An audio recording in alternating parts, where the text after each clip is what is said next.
ওদের জ্বালায় আর শান্তি পাইলাম না।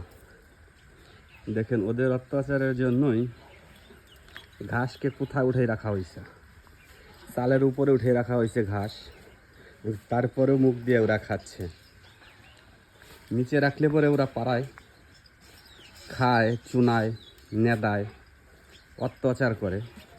এই জন্যে চালের পরে উঠে রাখছি। আর ওদের ছাড়ার উদ্দেশ্যই হচ্ছে ওদের এই খেলার মাঠ, ওরা এখান থেকে খেলাধুলা করে এবং এখানে যে ঘাস আছে এই ঘাসে ওদের পেট ভরে যায়।